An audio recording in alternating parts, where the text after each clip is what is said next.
Bismillahirrahmanirrahim. Assalamualaikum warahmatullahi wabarakatuh. Yang saya hormati dosen pengampu mata kuliah Fisika Komputasi Pamada Sanjaya USPSD. Pada kesempatan ini perkenalkan saya Gilang Pratama Putra Siswanto dengan nomor induk mahasiswa 12270300017, program studi Fisika UIN Sunan Gunung Jati Bandung. Insyaallah akan presentasikan terkait penerapan machine learning dalam penyelesaian studi kasus fisika maupun mengenalkan berbagai macam contoh dan jenis daripada machine learning. Pada kesempatan ini akan dilakukan dua pembahasan utama, yaitu metode klasifikasi machine learning dan secara spesifik yaitu regresi linear dengan basis machine learning untuk estimasi fisika. Di sini terdapat 8 kode program utama untuk metode klasifikasi machine learning, dan kemudian untuk regresi linear yaitu terdapat 8 kode program juga. Tahapan pertama yang akan kita lakukan yaitu membahas terkait metode klasifikasi machine learning. Kita akan coba mengkaji satu persatu untuk kode program utama yang akan kita bahas.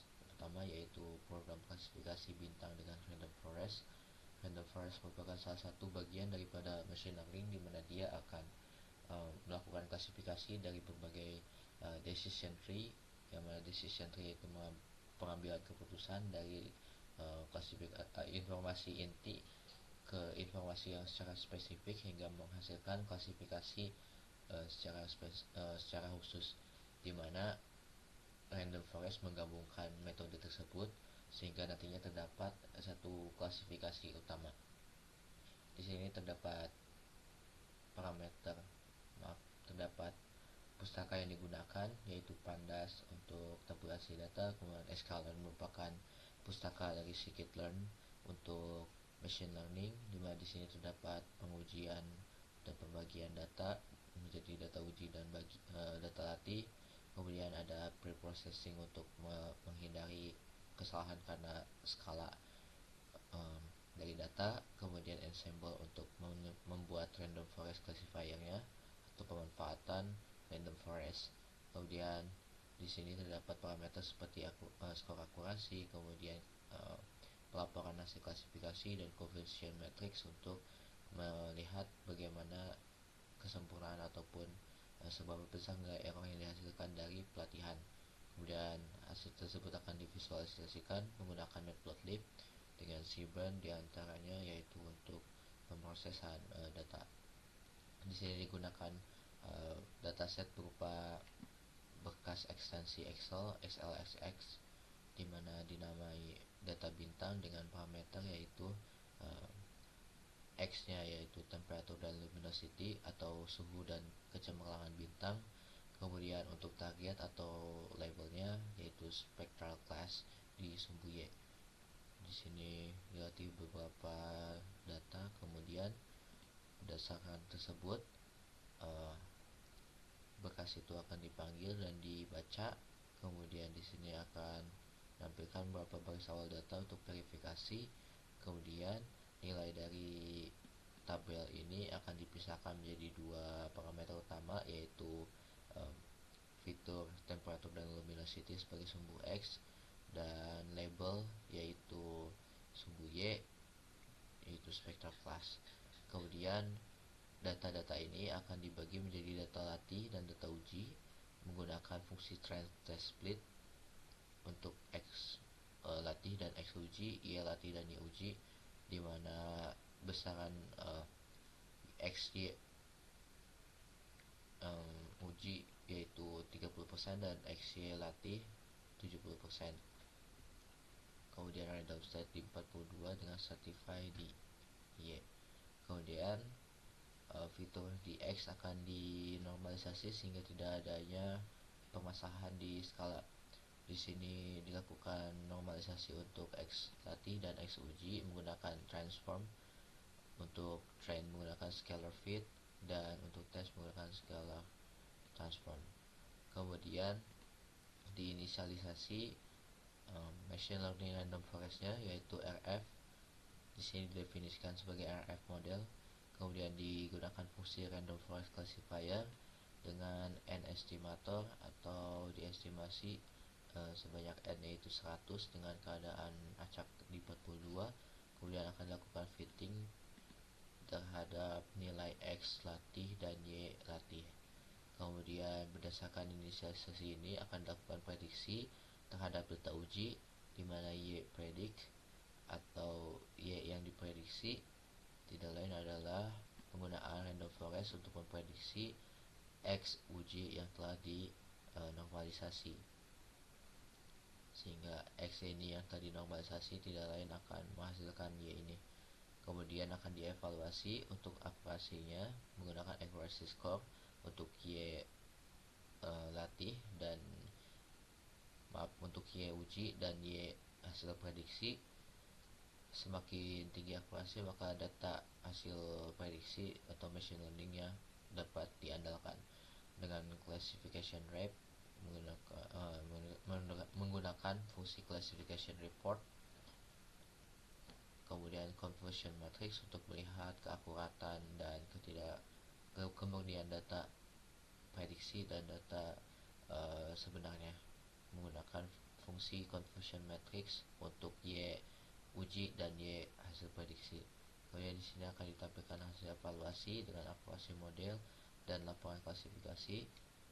Kemudian akan ditampilkan visualisasi confusion matrix, di mana akan dijelaskan kemudian. Di sini juga turut dilakukan visualisasi dari klasifikasi berdasarkan suhu dan luminositas. Ketika diuji, maka hasil yang akan diperoleh sebagai berikut.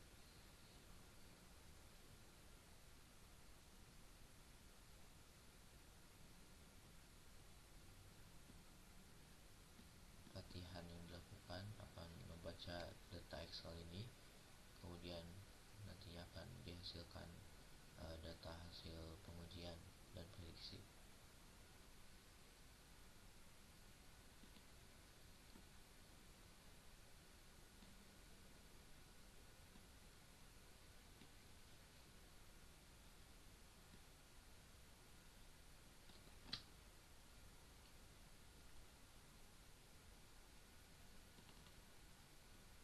Sembari menunggu pengujian daripada datanya,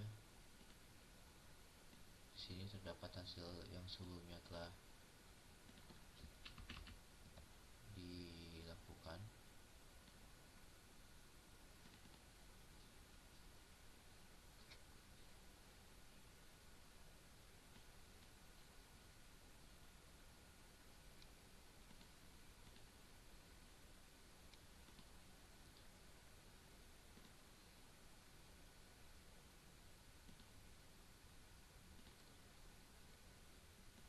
Dapat diamati bahwa di sini telah dilakukan klasifikasi menggunakan random forest confusion matrix.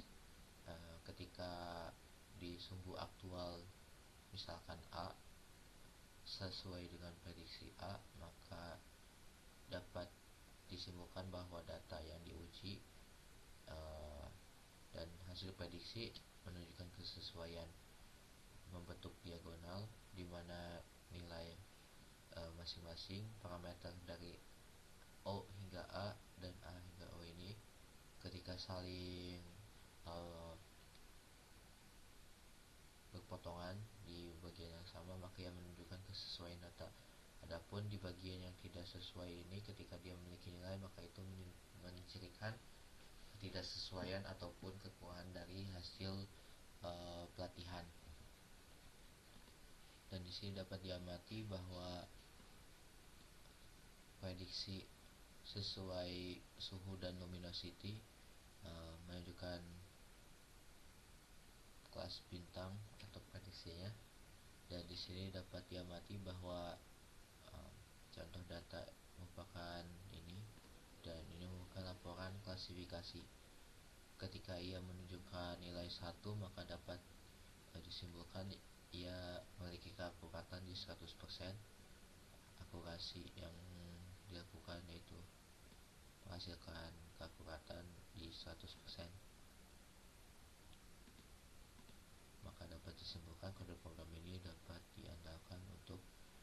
menggunakan klasifikasi dengan memanfaatkan metode random forest. Tahapan selanjutnya yaitu melakukan pengujian untuk ada program lainnya.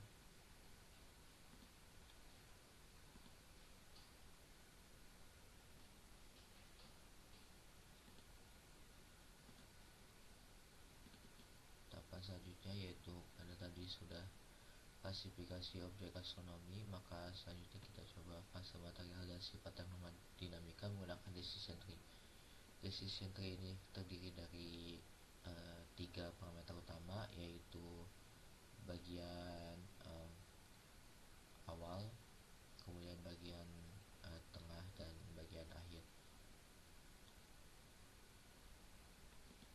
Di bagian awal berisi informasi-informasi yang unik di antara masing-masing data, kemudian dia akan diklasifikasi lagi menjadi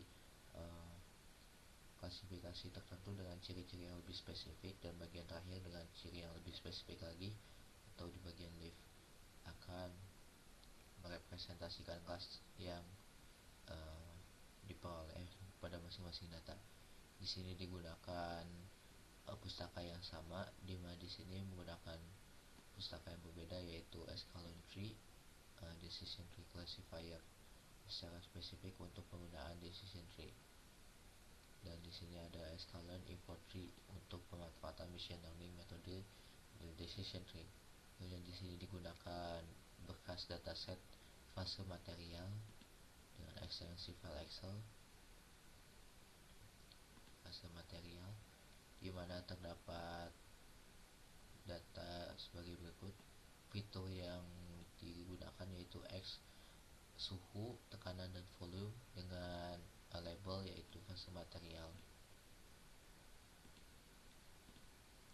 Di sini digunakan data drop. Di sini fitur yang digunakan yaitu semua bagian di tabel kecuali fase material, karena ini merupakan label atau di bagian sumbu Y. Kemudian akan dilakukan pembagian dari dataset ini menjadi data latih dan data uji, dengan data uji sebesar 20% dan data latih sebesar 80%. Kemudian di sini decision tree, karena tadi menggunakan random forest, sekarang penggunaan decision tree classifier, klasifikasi menggunakan decision tree berdasarkan fitur-fitur yang ada. Kemudian dia akan menghasilkan kelas sebagai berikut. Data yang nantinya akan diuji akan dibandingkan dengan data prediksi. Ketika dia menghasilkan kesesuaian, maka dapat disimpulkan bahwa klasifikasi menggunakan machine learning-nya berjalan dengan baik.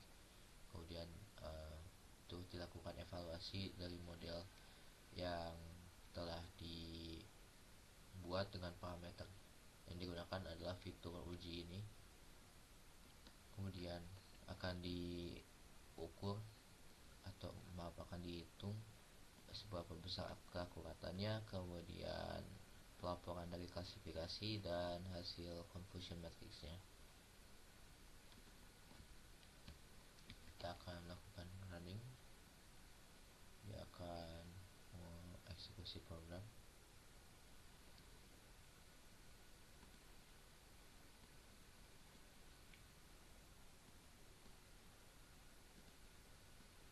Decision tree terdapat 3 level, yaitu fase padat, gas, dan cair.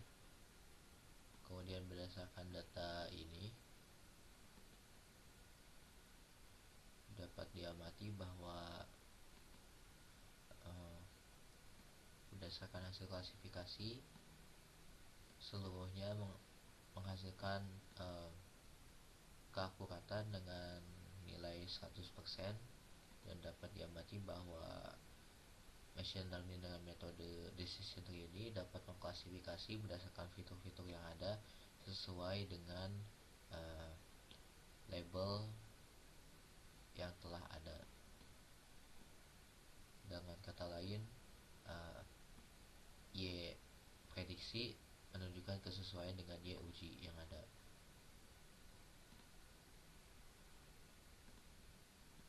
Itu ada decision tree-nya. Kemudian di sini merupakan hasil klasifikasi. Di sini terdapat gini, menunjukkan nilai ketidakmurnian, dan dapat diamati bahwa di sini terdapat sampel, kemudian pengklasifikasian terhadap data-data yang ada.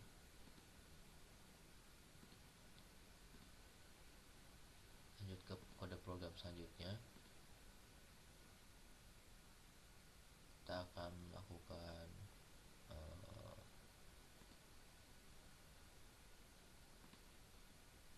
pengujian di kode program selanjutnya, yaitu klasifikasi gelombang gravitasi dengan metode K-nearest neighbor. Dia mengambil nilai yang terdekat dari kelas yang dari kumpulan data yang ada. Kemudian di sini menggunakan pustaka yang berbeda, yaitu scalar neighbor, K-neighbor classifier untuk jenis machine learning dalam klasifikasi data yang ada.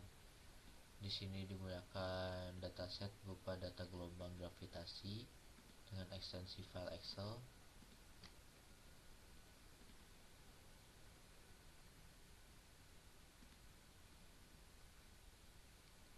Di sini terdapat 3 fitur dan 1 label, di mana fitur terdiri dari frekuensi dalam satuan Hertz, kemudian amplitudo, dan durasi. Kemudian di sini ada label atau kelas yang akan diprediksi menggunakan K-nearest neighbor, kemudian dibandingkan dengan label yang sudah ada ini. Ketika hasilnya sesuai, maka dia akan menandakan bahwa klasifikasi berjalan dengan baik dan akurat. Di sini digunakan fungsi yang sama seperti sebelumnya, di mana seluruh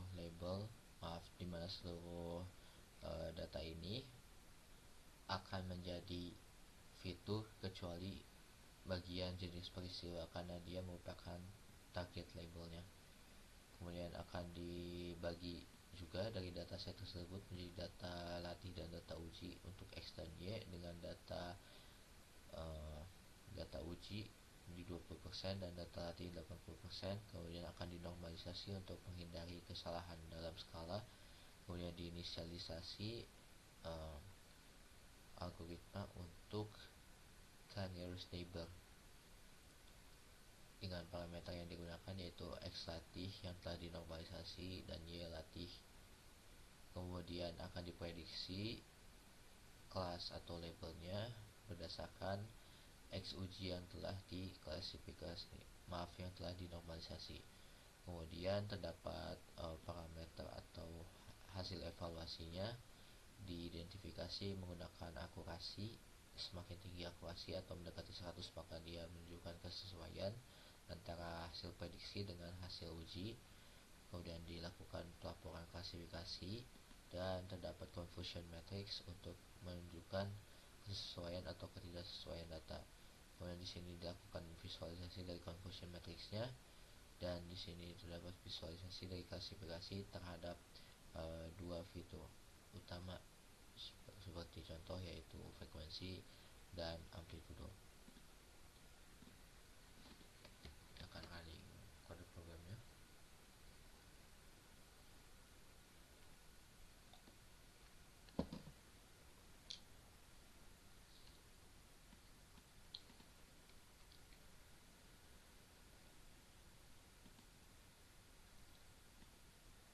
Di sini dapat diamati bahwa berdasarkan contoh seperti ini, dan akurasi dari pemodelan menunjukkan akurasi di 100%. Kemudian terdapat 3 kelas, yaitu peristiwa penggabungan bintang neutron, penggabungan lubang hitam, dan supernova. Berdasarkan data-data tersebut, kepresisiannya menunjukkan nilai 100%. Kemudian menghasilkan Rick Hall dan F1 score di 100% juga, yang berimplikasi terhadap nilai akurasi yang tinggi di 100%, dan makro rata-rata dan weight average atau weight rata-rata berat yaitu di 100%, dan dikuatkan dengan hasil confusion matrix di mana klasifikasi untuk penggabungan bintang neutron dari data yang ada dengan data prediksi menunjukkan kesesuaian, dan penggabungan lubang hitam menunjukkan kesesuaian yang sama, dan supernova menunjukkan akurasi yang sama, sehingga dapat disimpulkan bahwa hasil iterasi menggunakan metode nearest neighbor ini menunjukkan keakurasian yang baik. Selanjutnya akan melakukan pengujian untuk klasifikasi sudah, kemudian klasifikasi objek astronomi menggunakan SVM. Untuk SVM merupakan jenis machine learning atau support vector machine di mana terdapat margin dan hyperplane, yang mana klasifikasi akan dilakukan di antara hyperplane tersebut dengan mengambil nilai yang terdekat. Di sini pembedanya yaitu menggunakan from sklearn SVM, import SVC untuk penggunaan machine learning dengan SVM. Kemudian di sini dilakukan pembacaan dataset menggunakan dataset yang tersedia, yaitu di Siluan Digital Sky Survey dengan format file CSV atau comma separated value, di mana dia terdapat data. Mari kita buka terlebih dahulu. Nama bekasnya itu Sky Server.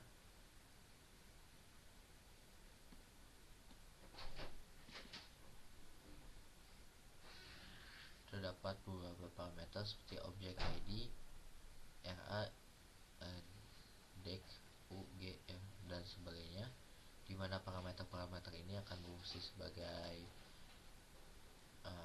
fitur yang kemudian akan diklasifikasi.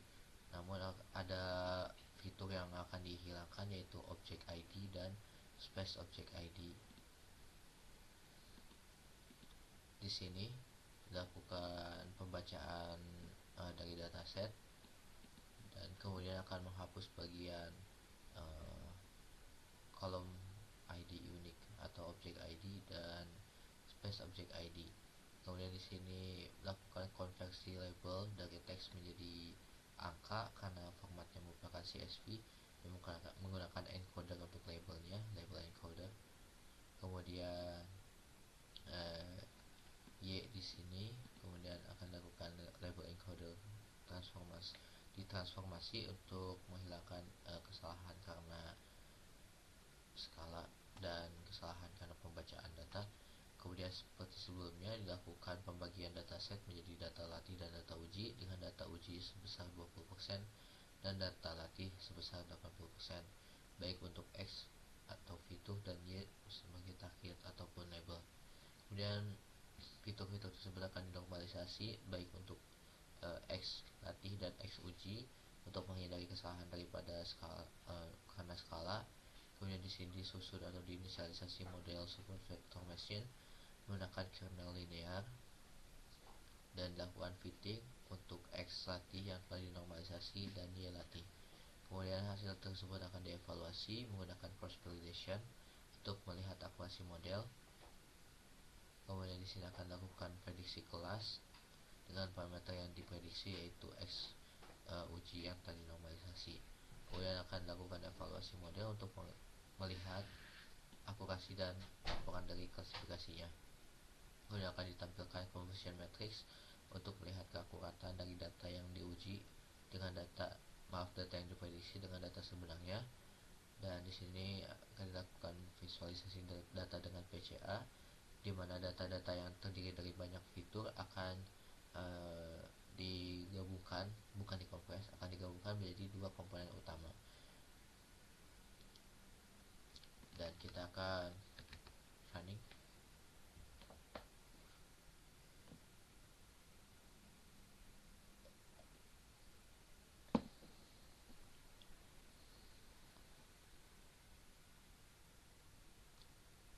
Dapat 5 baris dan 18 kolom, dan data yang ada mencakup data yang cukup banyak di sekitar 10.000.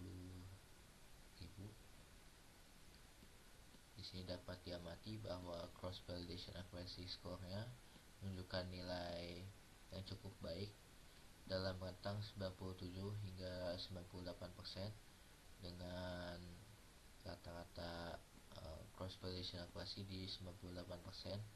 Kemudian di sini dapat diperkuat dengan akurasi model menghasilkan akurasi di 97,95%. Dengan laporan klasifikasi terdapat 3 klasifikasi utama, yaitu klasifikasi untuk galaksi, kemudian quasar, dan bintang. Kemudian untuk klasifikasi galaksi menunjukkan kepresisian di 99%, untuk quasar di 98%, dan untuk bintang di 97%. Berdasarkan recall dan advance form serta support dari data-data yang ada, menghasilkan keakurasian data di 98%. Dan dapat diamati bahwa untuk keakurasian dari data terprediksi dan data sebenarnya, dapat diamati bahwa 968 data dari prediksi dan data sebenarnya menunjukkan kesesuaian di 186 untuk quasar, dan untuk bintang di 805 data menunjukkan kesesuaian yang cukup baik, dengan beberapa error untuk prediksi dari galaksi terhadap quasar, dan bintang terhadap galaksi, kemudian quasar terhadap galaksi, dan galaksi terhadap bintang, menunjukkan beberapa prediksi yang sedikit keliru. Akan tapi secara garis besar dapat diamati bahwa cross validation accuracy menunjukkan nilai di 97 hingga 98%, sehingga data yang diprediksi menunjukkan keakuratan yang cukup baik. Dan ini merupakan visualisasi data menggunakan PCA, di mana fitur-fitur yang ada akan dikompres menjadi dua fitur atau dua komponen utama,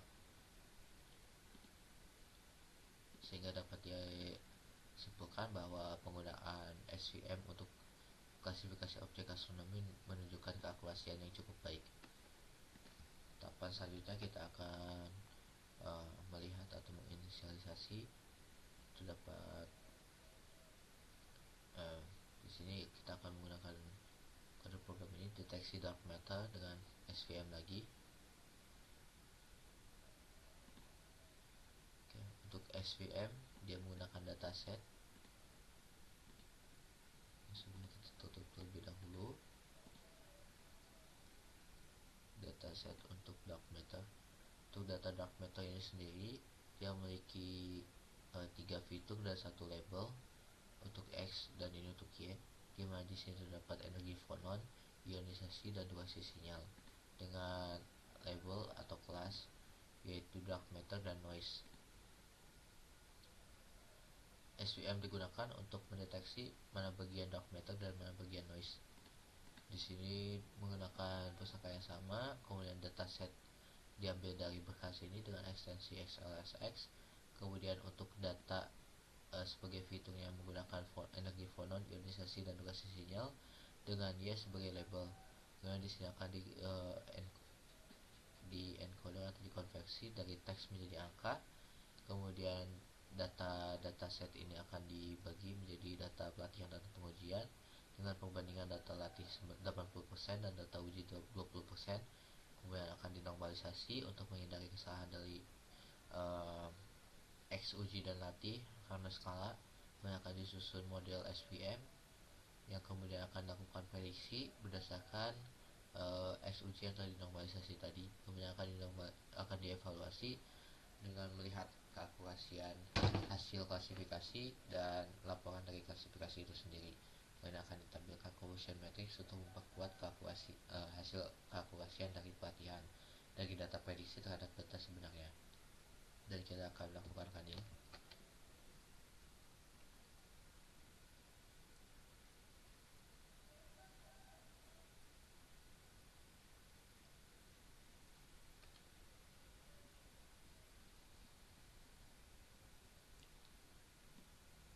diamati bahwa conversion matrix menunjukkan hasil yang cukup presisi dan cukup baik, di mana di sini untuk dark matter atau materi gelap menunjukkan kesesuaian untuk untuk data prediksi terhadap data sebenarnya, dan noise menunjukkan kesesuaian dari pelatihan antara hasil prediksi dan hasil sebenarnya. Dan dapat diperkuat di sini bahwa akurasi model menunjukkan nilai 100%, keakuratan yang cukup baik. Kemudian di sini terdapat dua kelas, yaitu dark matter dan noise, dengan presisi yang di 100% berdasarkan recall dan advance curve, dan support yang ada menunjukkan akurasi secara keseluruhan menunjukkan 100% untuk akurasiannya, sehingga dapat disimpulkan bahwa klasifikasi berjalan dengan baik, di mana di sini terdapat label untuk noise dan dark matter, dan dapat diamati bahwa data untuk prediksi dan hasil sebenarnya menunjukkan kesesuaian karena selain tumpang tindih. Kita akan buka order program selanjutnya. Ini sudah gelombang gravitasi sudah, dan data sesudah, berarti ini dan ini. Kita akan melakukan prediksi massa elektron dari CERN menggunakan random forest. Hasil hampir sama seperti kode program yang pertama, dimana digunakan random forest regressor. Di sini untuk bekas datasetnya menggunakan bekas di Electron. Kita akan buka terlebih dahulu di Electron.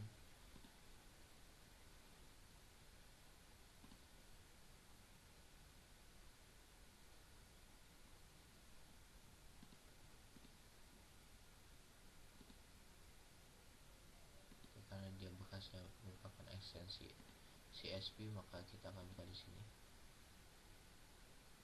Terdapat beberapa parameter seperti run, event, S1 atau energi 1, PS1, momentum X1, PY, PZ atau momentum di sumbu Y dan Z. Dan di sini terdapat parameter atau fitur-fitur lainnya. Kemudian menggunakan random forest, dia akan lakukan 10.000 sampel acak dari dataset yang ada, karena data yang termaktub dalam dataset tersebut cukup banyak, maka akan dilakukan sampling. Kemudian dihapus baris dengan nilai NaN atau yang tidak terdapat nilai di kolom target M. Kemudian akan dilakukan pemisahan antara fitur dan target dengan parameter yang digunakan, yaitu run, event, dan M yang dihapus. Kemudian data sampel M itu sendiri akan berfungsi sebagai label. Kemudian akan dilakukan pembagian data untuk pelatihan dan pengujian dengan data uji yaitu di 20% dan data latih di 80%. Kemudian akan dilakukan normalisasi fitur untuk menghindari kesalahan karena skala baik di X uji maupun di X latih. Kemudian akan dilakukan pemodelan untuk random forest dengan regresi N estimatornya di 50. Kemudian akan dilakukan evaluasi dengan cross validation untuk melihat performa model dengan parameter di X latih yang telah dinormalisasi dan Y latih. Kemudian akan diambil juga root mean square error untuk melihat akar rata-rata dari nilai error yang ada. Kemudian di sini akan dilakukan prediksi massa invarian berdasarkan X uji yang telah dinormalisasi. Kemudian akan dievaluasi model dengan menghitung RMSE dengan mean absolute error, kemudian mean squared error, dan R kuadrat. Kita akan running terlebih dahulu.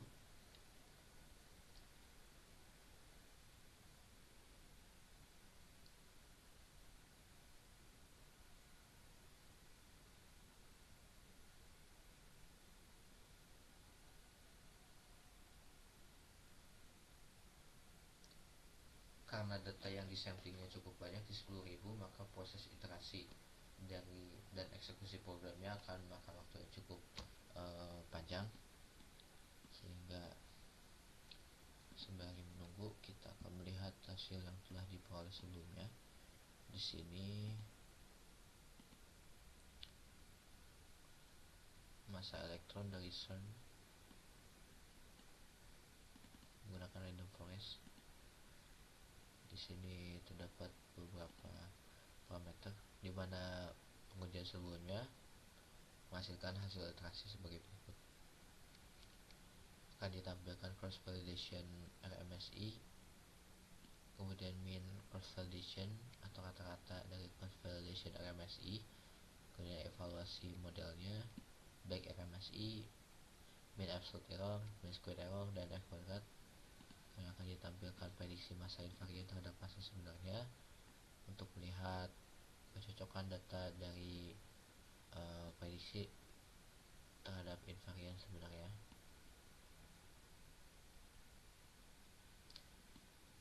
Diharapkan data antara uji dan data prediksi dan data sebenarnya menunjukkan hasil yang selain tumpang tindih, mengindikasikan kesesuaian data yang cukup baik.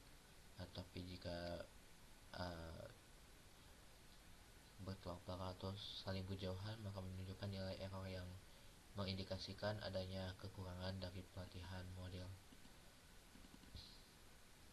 Kemudian di sini ada distribusi error dari prediksinya,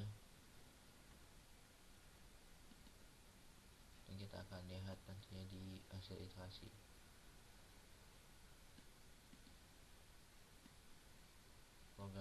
Proses iterasinya cukup lama.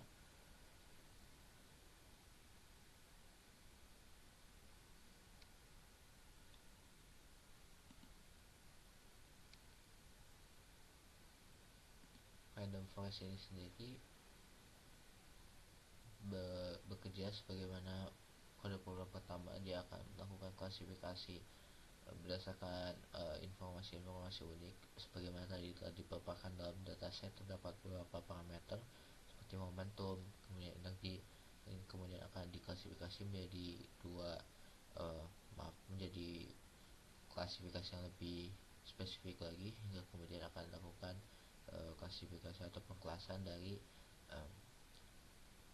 data-data yang tadi klasifikasi sebelumnya. Iterasi ini cukup panjang karena memerlukan pelatihan dan prediksi di 10.000 data yang ada. Di sini dapat diamati bahwa root mean square errornya atau nilai errornya menunjukkan hasil yang cukup baik karena data yang diuji juga banyak. RMSI menunjukkan nilai 10,03, 10,45, dan 9,7.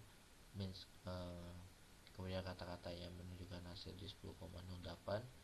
Kemudian berdasarkan evaluasi model dari data uji, terhadap RMSI yang dihasilkan di 9,14, mean absolute error di 6,35, dan mean square error di 83,47, dan R kuadrat menghasilkan 0,86. Dapat diamati bahwa terdapat kesesuaian yang cukup banyak antara massa invarian dan massa nilai sebenarnya dengan beberapa nilai error. Karenanya akan dilakukan distribusi error dari prediksi. Terdapat error prediksi di 0 giga electronvolt, menunjukkan nilai error mencapai hampir di 175. Tapi mengacu pada data yang dilatih yang cukup banyak, maka dapat disimpulkan bahwa penggunaan random forest untuk prediksi massa elektron dari dataset CERN ini tetap dapat diandalkan.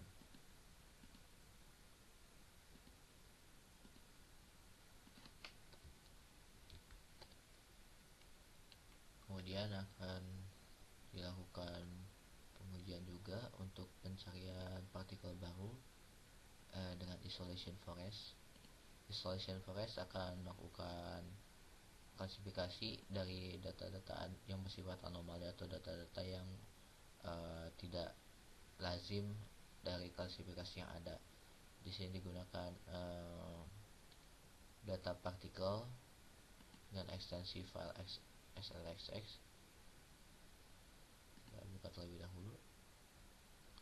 Di sini terdapat 5 fitur, yaitu transverse momentum giga electronvolt per C, massa invarian giga electronvolt per C kuadrat, sudut peluruhan atau theta dengan satuan radian, sudut azimut Pi dengan satuan radian, dan energi total dengan satuan gigaelectronvolt.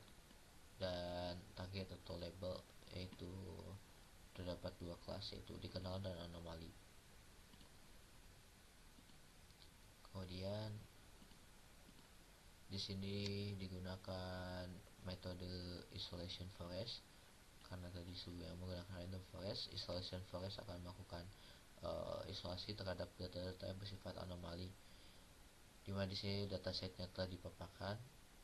Kemudian untuk fiturnya yaitu transverse momentum, massa invarian, sudut perubahan, dan sudut azimut, serta energi total. Dengan kemudian label akan diambil dari data-data ini. Ketika datanya menunjukkan nilai yang lazim, maka dia akan label sebagai dikenal atau massa yang dikenal, dan ketika di luar daripada data-data ini akan diprediksi sebagai anomali. Kemudian data untuk fitur atau X dilakukan normalisasi, kemudian akan dibentuk model isolation forestnya dengan n estimator di 100 dan max samples atau lakukan sampling berdasarkan data yang ada, dan kontaminasinya di 0,5 atau nilai di sini bergantung pada anomali yang ada pada data-data tersebut. Kemudian dilakukan fitting untuk isolation forest pada X yang tadi normalisasi, dan di sini dinormalisasi anomali yang muncul pada data digunakan fungsi isolation forest predict terhadap X yang dinormalisasi. Kemudian di sini prediksi akan dilakukan, kemudian data-data yang lazim dan tidak lazim atau anomali akan dilakukan label menggunakan kelas kata dari sebelumnya berupa angka. Kemudian akan dilakukan display atau penampil dari jumlah data normal dan data anomali, kemudian akan dievaluasi datanya. Juga mencantumkan conversion matrix untuk memperkuat kalkulasi data. Kita akan running terlebih dahulu.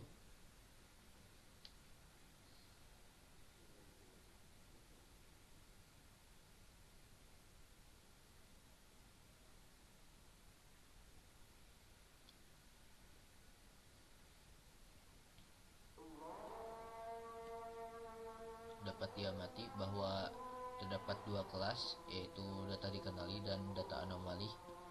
Di sini data yang dikenal menunjukkan kepresisian di 100%, kemudian sebanyak 6.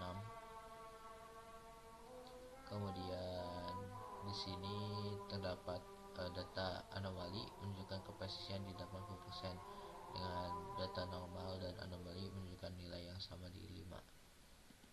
Kemudian secara total di sini akurasi yang dihasilkan sebesar 90%, dan di sini terdapat data yang dikenal menunjukkan keakurasian yang cukup baik, banyak 5 data menunjukkan kesesuaian antara prediksi dan sebenarnya, dan anomali menunjukkan kesesuaian di 4 data untuk prediksi maupun data sebenarnya, dan terdapat satu nilai atau data yang error. Tapi data tersebut dapat diperkuat juga bahwa pemodelan menggunakan isolation forest ini cukup dapat diandalkan. Di sini terdapat deteksi anomali berdasarkan data eksperimen collider dengan parameter massa invarian dan transverse momentum. Dimana di sini semakin berwarna merah suatu data, maka dia akan diprediksi sebagai anomali, dan ketika 0 maka dia akan diprediksi sebagai data yang dikenal.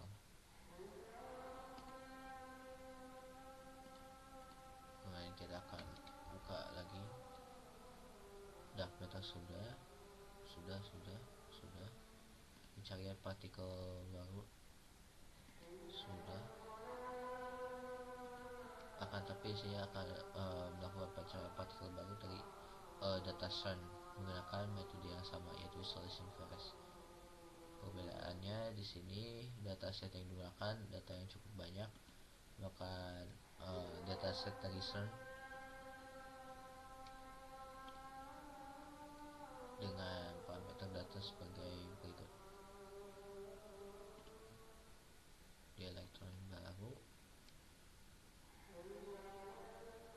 parameter yang digunakan yaitu energi, momentum untuk x, y, dan z, kemudian sudut kelurahan, sudut azimut, dan di sini terdapat label atau M. Di sini untuk fiturnya sendiri yang digunakan yaitu E1, E2, PX1 hingga ke I2. Ini bukan fitur-fiturnya. Nah, di sini akan dilakukan normalisasi fitur untuk menghindari kesalahan daripada datanya. Kemudian di sini akan dilakukan pemodelan untuk isolation forest, di mana kontaminasi atau anomali lebih kecil karena datanya cukup banyak, sehingga kontaminasinya di 0,01. Yang di sini dilakukan untuk menentukan skor anomali berdasarkan X yang telah dinormalisasi. Kemudian akan dilakukan filter untuk peristiwa anomalinya itu sendiri, baik untuk data anomali dan data yang normal, lakukan sampling.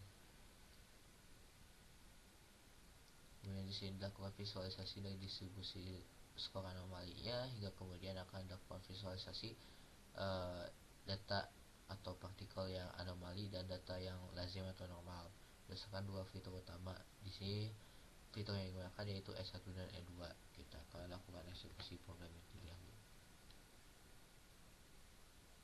Karena data yang digunakan di sini cukup banyak, maka iterasi yang dijalankan juga cukup lama dan perlu memakan waktu yang cukup lama. Oke. Di sini terdapat total peristiwa anomali terdeteksi di 100 peristiwa, kemudian skor anomali di sini yang tertinggi yaitu di 0,20 dengan jumlah mencapai di hampir 600, bukan 600. Kemudian di sini dilakukan pendeteksian anomali berdasarkan energi elektron. Di sini terdapat setidaknya terdapat 5 partikel anomali yang menunjukkan nilai yang cukup janggal dibanding data-data yang ada atau energi yang lazim. Maka ini kemudian dapat dianalisis sebagai mungkin partikel baru ataupun adanya interaksi antara partikel satu dengan partikel lainnya menghasilkan anomali. Bagian pertama telah kita laksanakan dan kita akan lanjut ke bagian atau babak kedua, yaitu regresi linear berbasis machine learning untuk estimasi fisika. Di sini regresi linear yang lazim digunakan menggunakan metode numerik akan diintegrasikan dengan penggunaan machine learning. Untuk itu kita akan mulai. Kita akan tutup terlebih dahulu. Kita akan buka dari bagian pertama, yaitu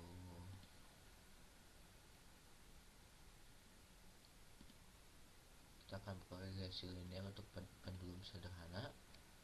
Di sini terdapat pustaka yang digunakan yaitu numeric Python sebagaimana untuk perhitungan data matematis, matplotlib untuk penampil atau plotting, visualisasi data. Di sini menggunakan sklearn atau scikit-learn untuk machine learningnya. Di sini menggunakan regresi linear. Kemudian di sini terdapat data panjang dan data periode. Untuk data panjangnya di sini dilakukan baris data yaitu 0,5 hingga 3 dengan reshape data berbentuk baris. Kemudian untuk tag atau fitur atau untuk target dilakukan array dari 1,41 hingga 3,46. Kemudian di sini dilakukan perhitungan untuk T kuadrat. T kuadrat ini sendiri T dipangkatkan 2 dari barisan data ini. Kemudian diinisialisasi pemodelan untuk regresi linear menggunakan linear regression. Kemudian dilakukan fitting terhadap X dan Y. L di sini L nya sebagai sumbu X dan T squared atau T kuadrat yaitu Y. Kemudian dilakukan prediksi T kuadrat untuk panjang yang baru. Di sini L predict merupakan baris data 0,25 dan 3,5 hingga kemudian akan dilakukan prediksi untuk nilai Y-nya. Di sini digunakan model predict untuk T kuadratnya dengan parameter yang digunakan yaitu L baru yaitu 0,25 dan 3,5. Kemudian akan dilakukan plotting data dan kemudian akan dihitung percepatan gravitasinya. Jadi kita akan mulai.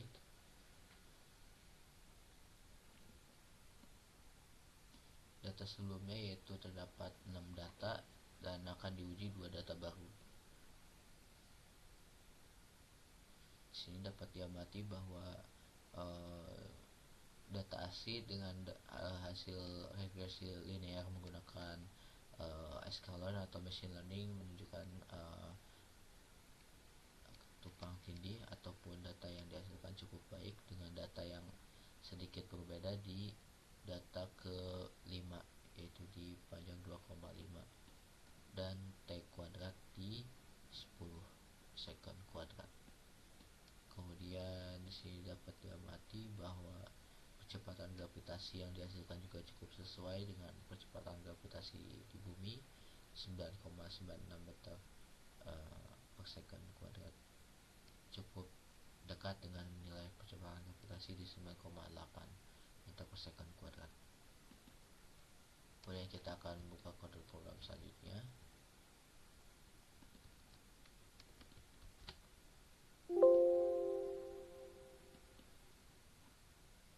Di sini kita akan lakukan regresi linear untuk perubahan radioaktif. Di sini penggunaan pustakanya sama. Di sini yang menjadi pembeda adalah untuk data setnya. Di sini sumbu X adalah waktu dengan urutan data dari 0 hingga 50 dan sumbu Y adalah jumlah atom dari 100 berkurang hingga ke 35. Kemudian di sini pengambilan logaritmik dari jumlah atom sesuai daripada persamaan peluruhan atom karena dia akan naik dan turun secara eksponensial. Kemudian di sini ada inisialisasi untuk model regresi linear, dilakukan fitting terhadap X dan Y, kemudian akan dilakukan prediksi untuk X dan Y baru dengan X barunya diketahui di 0 dan 60. Kemudian akan dilakukan plotting dan kita akan lakukan eksekusi programnya.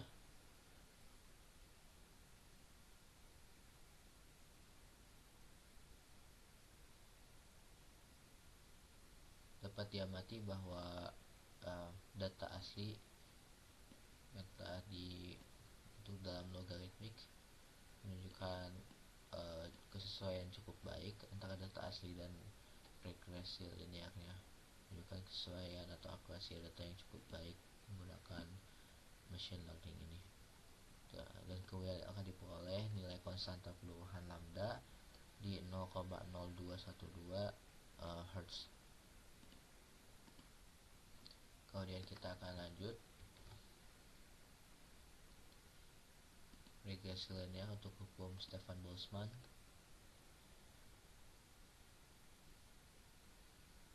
Di sini penggunaan pustakanya juga sama.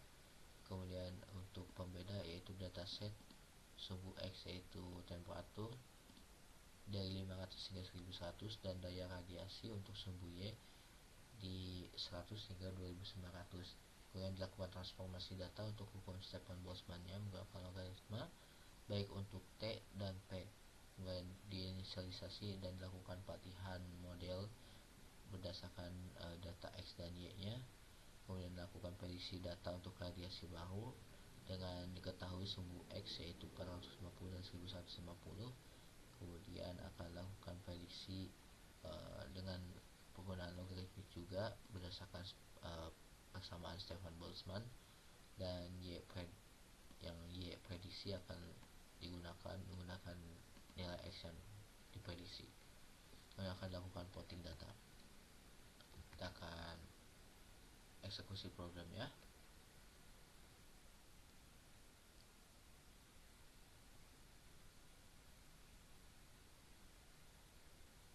Dapat diamati bahwa regresi linear untuk hukum Stefan Boltzmann menunjukkan keakurasian yang cukup baik dengan beberapa data yang agak menyimpang, sebagaimana di LENT 6,5 sekitar 6,55 dan 6,68 menunjukkan nilai yang agak menyimpang, dan di 6,2. Tapi secara keseluruhan regresi linear mampu menghasilkan nilai yang cukup mendekati dari data asli, sehingga dapat disimpulkan bahwa hasil iterasinya dapat diandalkan. Kemudian kita akan lanjut ke kode program selanjutnya, regresi linear untuk hukum pendinginan Newton. Di sini terdapat penggunaan pustaka yang sama dengan parameter untuk dataset sumbu X, yaitu waktu dengan urutan 0 hingga 50 detik dan suhu dari 100 derajat hingga 55 derajat Celcius. Kemudian di sini dihitung LEN untuk delta T, di mana di sini T dikurangi T lingkungan, di mana T lingkungannya disusun di 25. Kemudian LEN delta T juga akan diubah menjadi dalam bentuk logaritmik.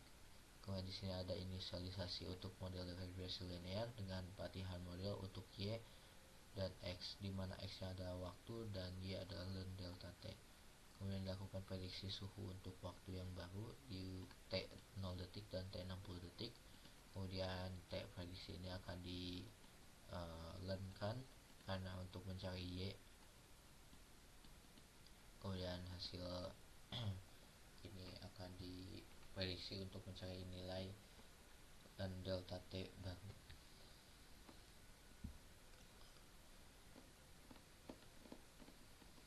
Dan berikut hasil iterasi dari kode programnya. Dapat diamati bahwa terdapat kesesuaian dari T0 hingga T60 dengan beberapa penyimpangan di T0 menunjukkan LEN delta T yang cukup menyimpang, di T20 detik, T10 dan T50 menunjukkan sedikit penyimpangan. Akan tetapi secara keseluruhan data asli yang telah dalam bentuk logaritmik terhadap regresi linear menunjukkan data yang cukup akurat dan baik. Dalam artian machine learning dapat memprediksi nilai secara akurat, dimana di sini dapat diperoleh konstanta pendinginan K, yaitu di 0,01821 per second Hz. Selanjutnya kita akan lakukan running untuk hukum Gay-Lussac. Di sini penggunaan pustakanya sama dengan perbedaan di dataset, yaitu untuk sumbu X atau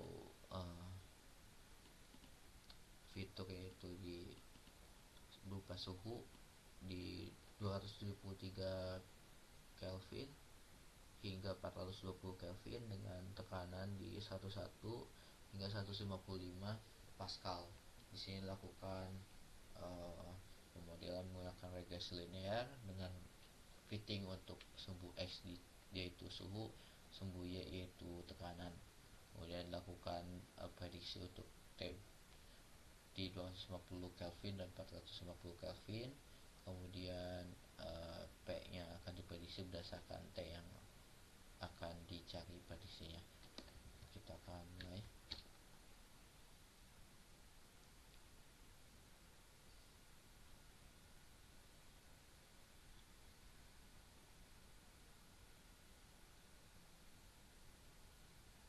Dapat diamati bahwa regresi linear hubungan antara tekanan terhadap suhu menunjukkan kesesuaian yang lebih baik dibanding sebelumnya, di mana data asli dan regresi linear menunjukkan kesesuaian yang cukup baik untuk suhu tekanan terhadap suhu. Dan dapat disimpulkan bahwa penggunaan machine learning ini cukup baik dalam memprediksi data-data baru, khususnya dalam penerapan Gay-Lussac ini, dan diperoleh konstanta K sebesar 0,36 kPa per Kelvin. Kita akan lanjut ke kode program selanjutnya, yaitu regresi linear atau hukum Arrhenius. Di sini penggunaan pustakanya sama dengan pembeda, yaitu dataset data suhu sebagai sumbu X dan laju reaksi atau K sebagai target atau sumbu Y. Di sini dilakukan pengambilan logaritma dari laju reaksi dan menghitung satu per T.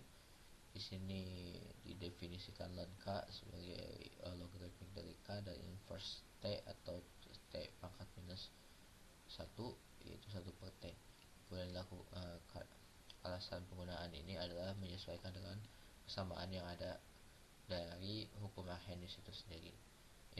Kemudian akan dilakukan inisialisasi regresi linear dan dilatih model untuk data 1 per T dan ln K nya. Kemudian akan lakukan prediksi untuk data baru di tab prediksi 250 dan 350, dan data T baru ini akan di inverse terlebih dahulu sebagaimana hukum Arrhenius itu sendiri, dan akan dilakukan prediksi untuk nilai ln K berdasarkan nilai inverse-nya. Kemudian akan dilakukan running.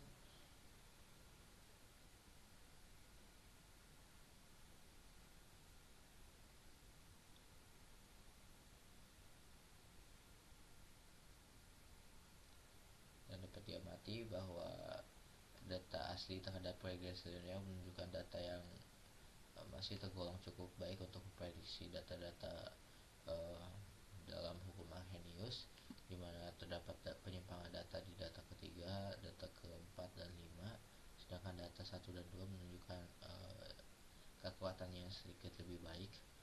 Dan di sini regresi linear menunjukkan hubungan antara laju reaksi dalam bentuk logaritmik dan terhadap suhu atau T-1. Dan di sini terdapat energi aktivasi atau EA di 36.133,08 Joule per mol. Selanjutnya, regresi linear untuk hubungan panjang dan frekuensi getaran. Di sini penggunaan pusakanya sama sebagaimana sebelumnya, di mana dataset disusun untuk panjang sinar L sebagai sumbu X dan F atau frekuensi sebagai sumbu Y di L dalam panjang 1 meter hingga 3 meter dan frekuensi di 50 hingga 16,7 Hz.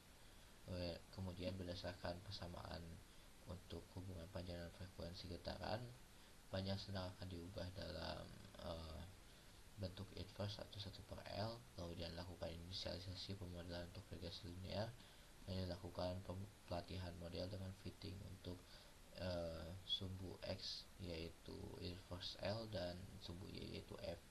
Lakukan prediksi untuk L prediksi baru di 0,5 dan 3,5, kemudian di inverse lebih dahulu hingga untuk mencari F prediksi.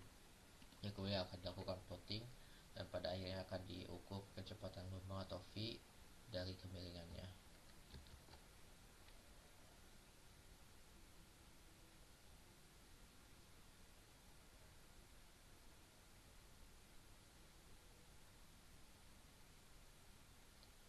Dapat diamati bahwa hubungan frekuensi dan panjang sinar menunjukkan keakurasian yang lebih baik dibanding sebelumnya, di mana data asli terhadap regresi linear menunjukkan kesesuaian atau keakuratan yang baik dari 1 per L nya di 0,3 hingga ke 1,02, menunjukkan akuratan dari penggunaan mesin learning ini, di mana dapat diperoleh kecepatan gelombangnya di 99,92 meter per second. Dan terakhir yaitu regresi linear untuk hubungan arus terhadap tegangan pada bahan semikonduktor. Penggunaan pustaka yang digunakan yaitu sama dengan dataset, yaitu untuk sumbu X yaitu tegangan di 1 hingga 5 volt dan sumbu Y yaitu arus dari 2 hingga 22 ampere. Karena hubungan antara arus terhadap tegangan pada semikonduktor ini berupa hubungan yang eksponensial, maka diambil logaritmik untuk V dan I nya. Kemudian lakukan pemodelan untuk regresi linear menggunakan linear regression dan dilakukan fitting untuk ln V dan ln I. Kemudian dilakukan prediksi untuk log I dengan log V yang diketahui di tegangan len maaf untuk tegangan 0,5 dan 6 volt. Dilakukan prediksi dengan sebelumnya mengubah dalam bentuk logaritmik, dan lakukan prediksi untuk I menggunakan len V karena mengacu pada persamaan yang mana mengubah daripada bentuk eksponensial dalam persamaannya. Kemudian hasil prediksi ini akan diplotting dengan hasil sebagai berikut.